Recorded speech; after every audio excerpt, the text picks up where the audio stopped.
Ngofunda iBhayibheli kungexesha uThixo esitshintsha isimo sakho. Amen. Uyayitshintsha impilo yakho bit by bit and be careful bazalwane ukuba ngaba ulahlekwe ukuthandaza wafulahleka ukufunda iBhayibheli uzohlala ube ngumzalwane ongathethwa kwanto uMthixo umuntu ongaliyako kwaMthixo umuntu nje abazalwane ohamba ngendlela athanda ngayo kodwa uma ngabe uyawazi wathini walobulungu bokuliva izwi likaThixo ubese uyalenza lanto yakwenza ukuthi uphumelele ubheka kude insindiso okanye ukusebenza kuThixo uqala kwa-foundation. Singathathile ngaphi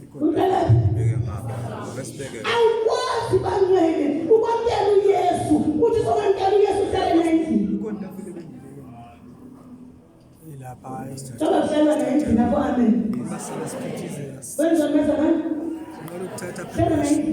uYesu umamkelela ukuba abe into yakho akayonto yakho uYesu akayonto yakho wathi yakho ubuphoswe ube nemandla endlini yakho uyilahlekele insindiso and ayikho uThixo into ongayenza uyohlala uyovela ungathi uThixo ujonge idate zokuba kukhona iconference ngedate ethile ujonge ukuba kuthiwa kune-fasting and 3 days ngemini ethile iqala ngemini ethile awunayo iprogram kaThixo awunayo iprogram yakwakho. Ungaba nombuzo abantu batheni bengakhuli kuthena abantu bengahlonishwa nangabantwana ukuba baphose iposition yokuthi bangabafundisi bemizi yabo.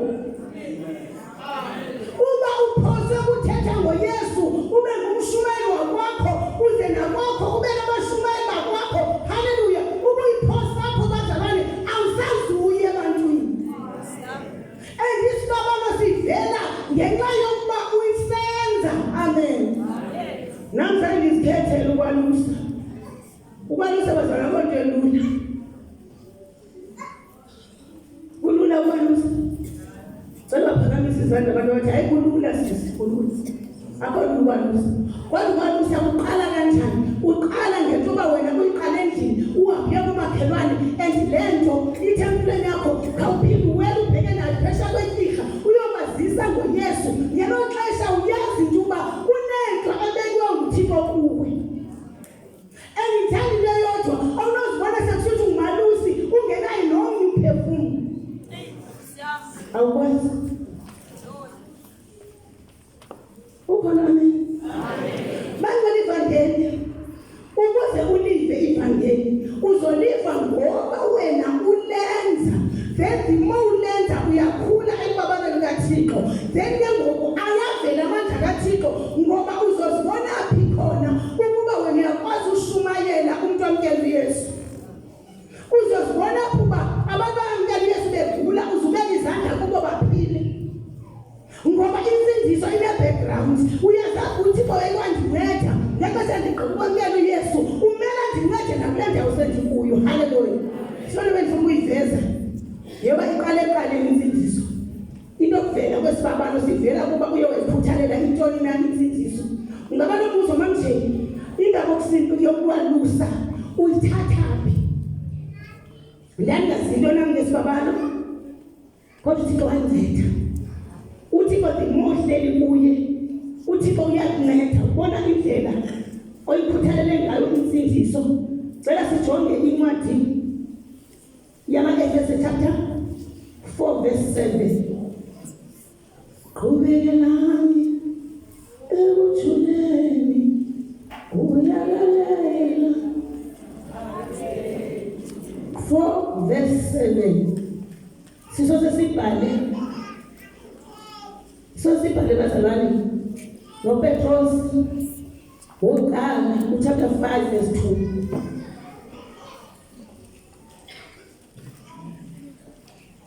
5 verse 2 Efese chapter 4 verse 7 yes umuntu ngamnye wabekwa isiphiwo esisodwa nangokuqhubela kukaKristu yonke lento izibhalo zithi unikele ezulwini eqhuba abathintwa Uthatha ukuthini ke ukuthi unyukile? Uthatha ukuthi wehla kuqala waya emathunjini omhlaba.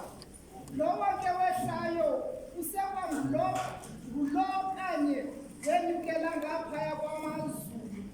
Khona ukuze izinto zonke azizalise ngobukho bakhe. Haleluya. Izinto zonke bazalwane uThixo uzenze ngoKristu Yesu. uKristu Yesu elithi iBhayibhile wehlele emathunjini omhlaba. Waphinde kanjalo wenyukele ezulwini. Amen. UJesu wayengafanga ngesingeyiyo lento siyiyo. Namhlanje sinekhaya ngoba emnyaseni uThixo njengoba enesisipho siKristu Yesu uye akufumbathise isibabalo ube nesibabalo kuyayalusa impilo yakho. Amen. Verse 11. Nguye ke lo ababelayo izifo ezizeze abantu wabamisela bangabathunywa abanye bangabashumayeli. Uma kuthethwa ngabathunywa kuthethwa ngodade bangabathunywa and aphaphuka yakhona ngaphandle kokuthi bakusekelele ngomthunywa. Ngicela sishayele umthunywa izandla. Banqabile bazalwane. Ungadlala uThixo sebenzele into abakuthumelela umthunywa. Ngumuntu wokuqala ngiqala tata ukuva ukuthi kukhona umuntu ongumthunywa zange ngidle lonke. Dana 12 years ngisindisiwe. Yena nqoba noma bangadlala ngeke ngidlale. Ngasindiswa lebhewuza ndiqinisekile ngensindiso yami. Kodwa uThixo ojonge ujuleni kwenhliziyo ukuthi emyesweni ndiyamthanda uThixo endinomthwalo ukuthi abantu bathi basinde. Wandibona uThixo bangayithumelele umthunywa. Kwakungekho lula kodwa noma kungekho lula uThixo ondikhaphelayo angeke emzini wethu uthi kokukaphelele enyasweni yakho yakhe ungathandazi ungangifundiswi kwakungekho lula. Haleluya. Uthi utata kukhona abathunywa. Amen. Futhi utata wengena injongo yoba ndizokhonza naye kuphela wenomthwalo ngoba uyangoba nomthwalo abangasindiswa kodwa noma kunjalo ebona ukuthi i-shortage ininzi bazalwane senjuba ukudlala abantu abayibashinyazwa nguye ndikomba ndiyamangala ngoba thina bazalwane sizasivela thina kuthi utata ufana nenkinqi ngoba thina sizasivela 12 years uve enye into kodwa uThixo nothando imoya ezinto kathi ukuthi bakwazi ukwenza inceba. Uthi utata kukhona abapostile sazi thina abapostile 12 abapostile sazi thina abapostile 12 abashuma ababathayayo ababenza yonke into balalayo bayafika kabantu sazi lokho sokutaka uma thina ngompostile ndikomuthetha ukuthini ngoba apostile bazalana basindiswanga yena utata uthi usindisiwe kodwa uthe kunjalo wandixelela ngabantu ngabashumayeli abashumayeli mina ndibazi ngoba ngabantu abanekonge bashumayeli kodwa kwavela ukuthi abashumayeli ngabaprofethi ngaphandle kwemfundiso sengegqibele nje ngoba abantu abangakanini kulento sayiphathelwa nguThixo kwelamaphondo nqoba nje basizela ngoba egqibeleni iphelele endanqondi namhla uba kukhona abanye abantu abanokunikeza lento esinikezwe uThixo anqondi bazalwane. So ingathi singangavele siyenze into yokuhlala emakhaya akuhlali ayoyohlala ekhaya insindiso yoba uzulu sazisa uKristu Yesu and ube nekhaya ukuthi ngoku ndize nabantu abanga andithethi ngomuntu ethathe ibhedi nabangcwele andikhohlakalanga bangaba yikhohlakalo ukubizwa ngoba nandiyijonga mna tata into yokubizwa sengathi abantu bayibona uzikhohlakalele. Xa uye wasabela ubizo abantu babona uba wena uzikhohlakalele kodwa thina sibona uba ayikho njalo ngoba kunezinto esizifundileyo ukushumayela ugqibizwe lonke uhambe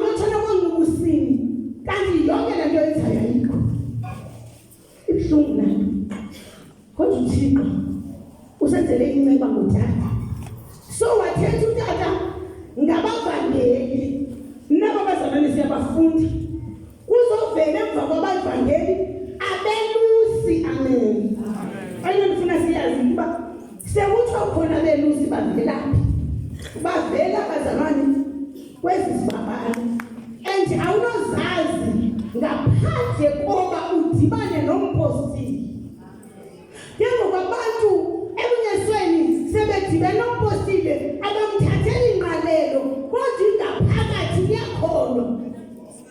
Umsebenzi asiwenzi ndiyaphinda. Umsebenzi kaThixo asiwenzi kuba sibiziwe kodwa senze umsebenzi ngoba sisindisiwe. Sikhwethe nguThixo mhla uThixo wavula inhliziyo zethu saphakama isandla samamkela uYesu. Kumele sizazi uba sibiziwe, sibizelwe kubumnkanini, masazise ngoThixo. Haleluya. Sazi into uba thina oyena mntu omkhulu, sazi into uba oyena mntu omkhulu ngumfundisi. Asazi izinto sixoxa mdala. Besiphi mamkhulu? Verse 11. Abanye ngabashumayeli angabavakalisi bendaba ezimnandi, abanye ngabelusi nabefundisi. Wabanika ezi zipho zokulungiselela lonke usapho lukaThixo emsebenzini walo ukuze wakheke ibandla elingumzimba kaKristu. Haleluya. Ekugqibeleni ezi zibabalo akho mntu kumele into uba asidele isibabalo asinikezwe nguThixo. Akho mntu omele bazalwane ukuzidela ngoba umpostile udlala yakhe indima, umprofethi udlala yakhe indima, umvangeli udlala yakhe indima, and ezi zibabalo ziyazalana. Amen. Ezi zibabalo ziyazalana ngoba ungajonga ndifike ndasebenza notata utata bazalwane ngeke ndiyoluse khona usekhona. Ngoba uThixo uma uke ngumpostile umnikeza zonke lezi zibabalo, and wena qaphela kakuhle uma uthatha isibabalo athetha ngaso ngokumamjeli isibabalo singokubonakala ngathi silula kodwa nazinto yodwa umalusi bazalwane unaso isibabalo sokuvangela njalo. Amen. Haleluya. Ukuvangela bazalwane ukuhamba uye emizini wazise ngoYesu usogqiba ubonuse. Uzodwa ukuthi umzali wethu ubonuse, ukubonusa kaloku ukuvuka uhambe uyotshayela itela ezindlini zabantu. Andibona uhamba uyoyitshayela itela yenkukhu emizini yabantu uyothandaza kungeka usengomsobomvu uhambe uyothi akho kwantu uThixo wenzela yona. Awunokhula. Ngafuna uqonda sekuthengisela indawo kodwa abantu bazolibalisela ukuthi le yaqala kanjani.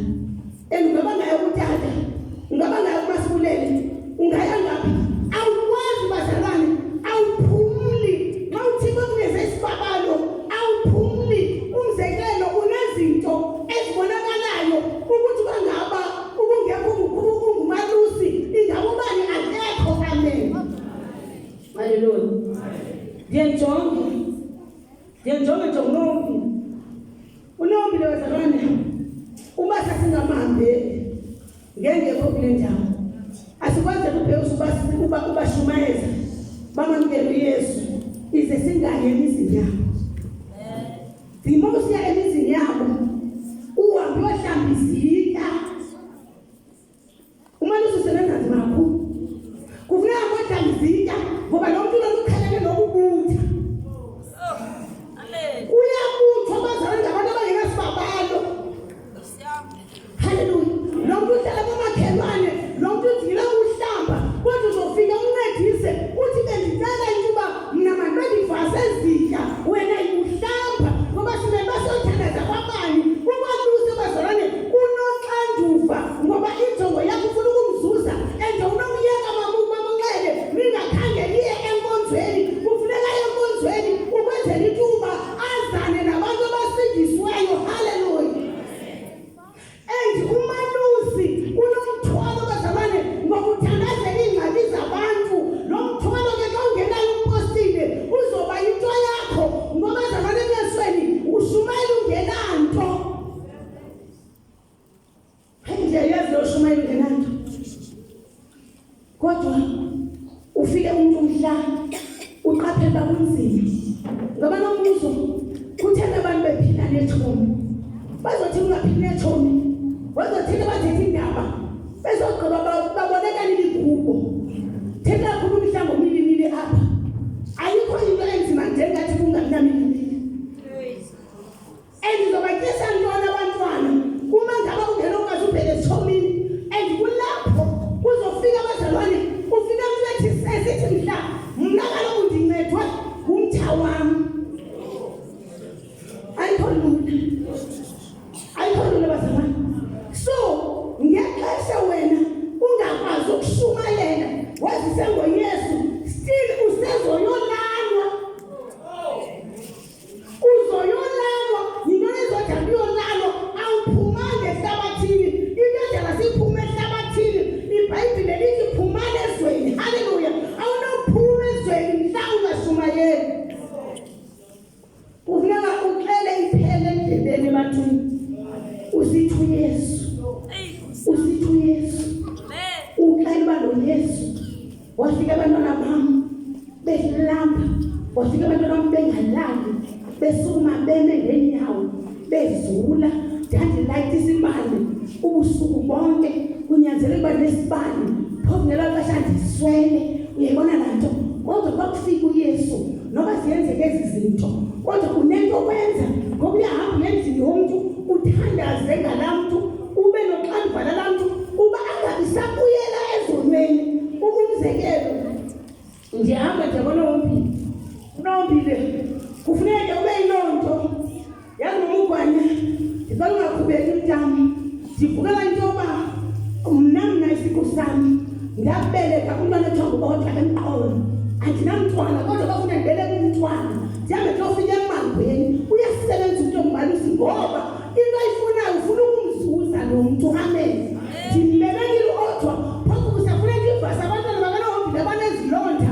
Usisizwe thina ngexesha lezilonda, ndandihlamba amakhwenkwe wakhe eyibhoqo, kodwa bafuna ndiwahlambe ngoba ndifuna uzuza uNoHombile. Nangoku uNoHombile nguyelo, noba sebemthuka abantu besithi uzoyithina nokaJesu, kodwa akakwazi ukuhlukana nayo. Wade wayofika kuTelisibhongo sethi namhlanje uNoHombile into entayiyo enzi xa ubona into ayiyo umntwana kaThixo unento ethi enkosi bawo. Ngoba ndimo uthetha ngoYesu, uThixo ukunyusela kwileveli engasentla, uThixo ukunyusela kwileveli engasentla. Nawe unento ethi enkosi bawo, ngoba naba enyesweni bancedane. Baze uzokunceda kanjani uThixo? Ngoba le nto kaYesu ifumene waqhuba wayifaka phansi kwetafile ukuze ibe nto yakho. Yebazalwane, uYesu ufuna simbeke phezu kwetafile akhanyisele bonke abantu. Haleluya. So laa nto yenza ukuthi uThixo agcine. Ndifuna uqaphele into ungaphuma kanjani ezonweni. Ungaba nokuzwa kuthena abantu behamba amasiko sebesinisiwe, kuthena abantu bekhohlakele sebesinisiwe, kuthena abantu benemisindo kangaka. Kutheni? Kungoba babazalwane zisithethe ngokwazi. Awunolunga.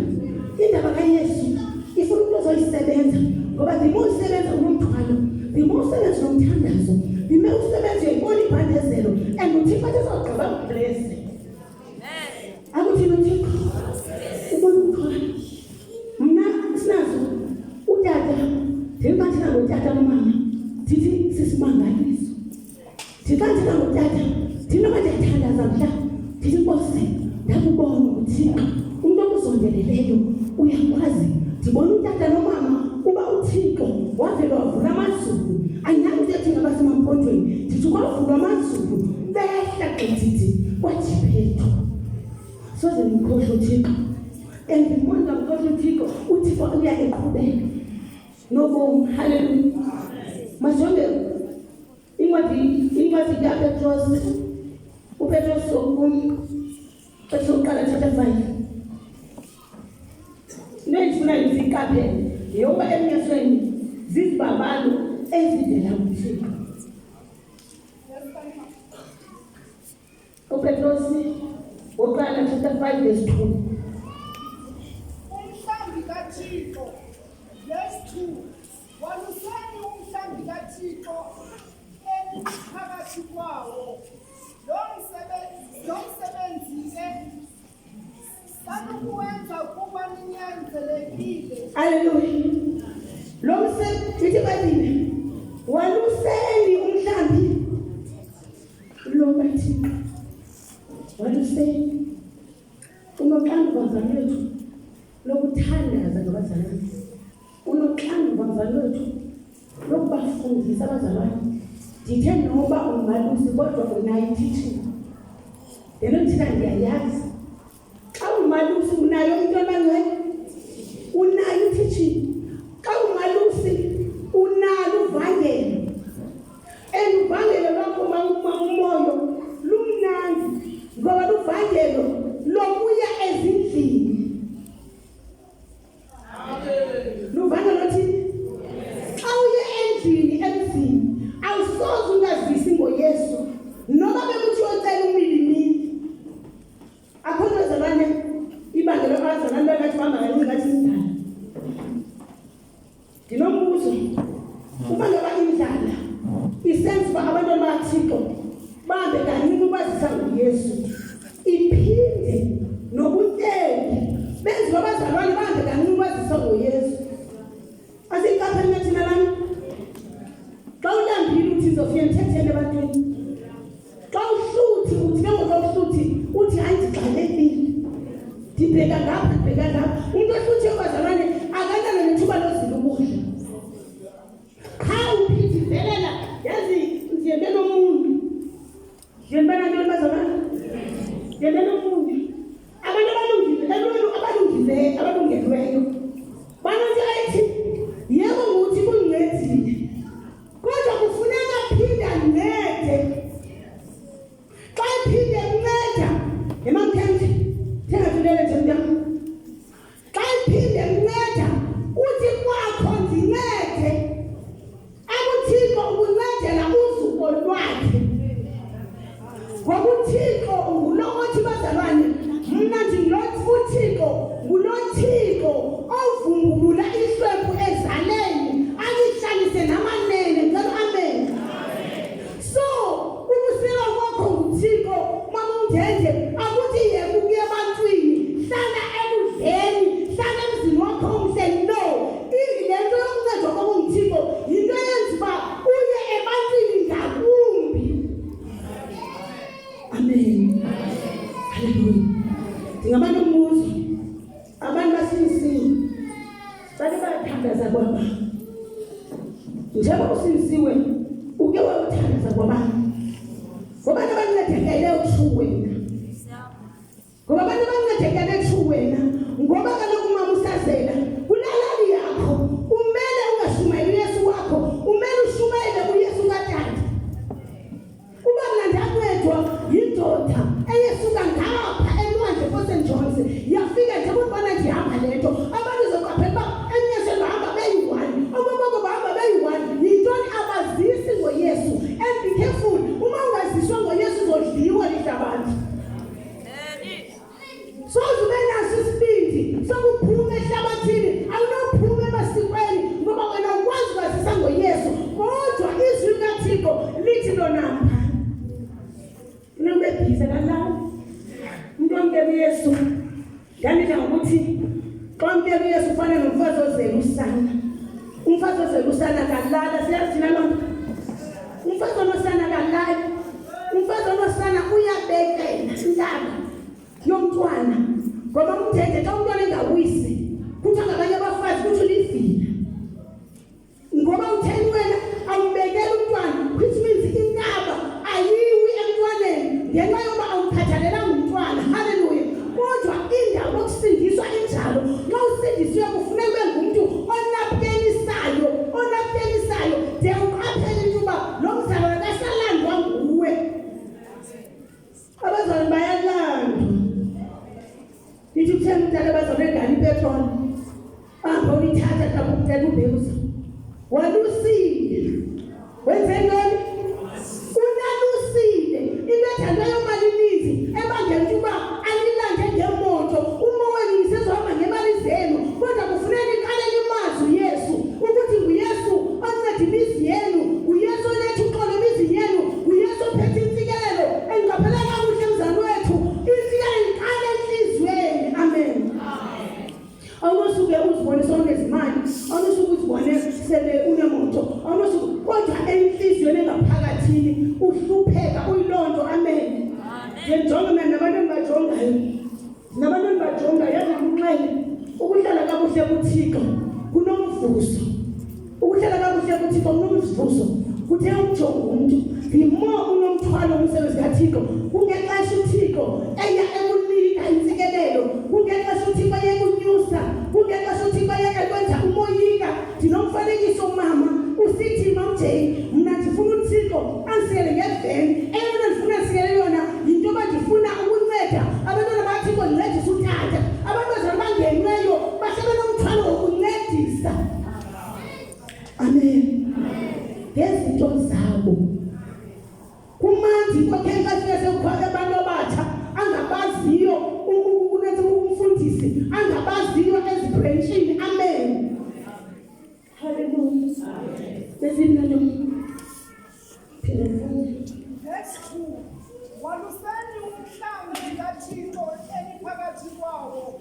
Lo msebenzi ke sanukuwenza kuba ninyanzelekile. Diyaya ngoba ndiqala uba ndoripota ntoni umfundisi akho ndingaphakathi akho into ithemba zona akho ndingaphakathi qha ndisebenzela ukuba ndizisiripoti ayikho njalo zona kodwa empilweni yakho kujuleni kufanele ube nomthwalo ukuthi abantu basindiswe yenye into bazalwane bethu abaphelanga mhla abatha bethu basekhona kodwa njengoba besaphila asifuni nje ngevunjane ngathi kuya ngakubo ngoba the more uhlangana nabantu onjona nabo